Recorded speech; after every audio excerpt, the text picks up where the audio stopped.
Hello everyone, it's Hanny with my Junk Journal Embellishment Challenge number 63.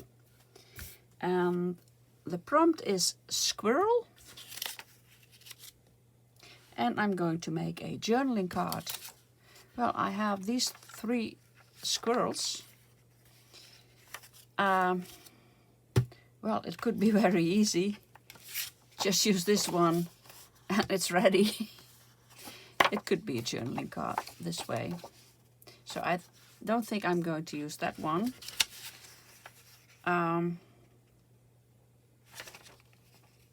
This is a book page, and this is also a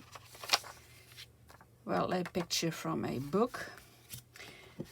What am I going to do? Well, here I have an envelope with stuff I took on holiday.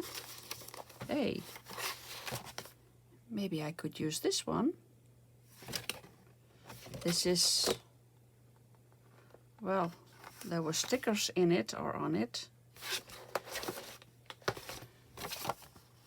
I like this one.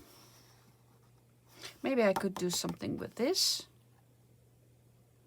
Like that.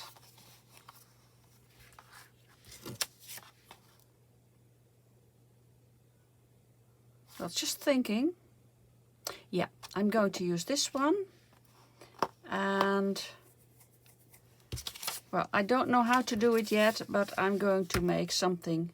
I think I'm going, well, this is nice too though. Well, we'll see. This is the things I'm going to use, and maybe some more things, maybe some washi tapes or lace or whatever I can find. And I'm going to make a journaling card with this. So I'll speed up the video, and as always, I hope that you enjoy watching.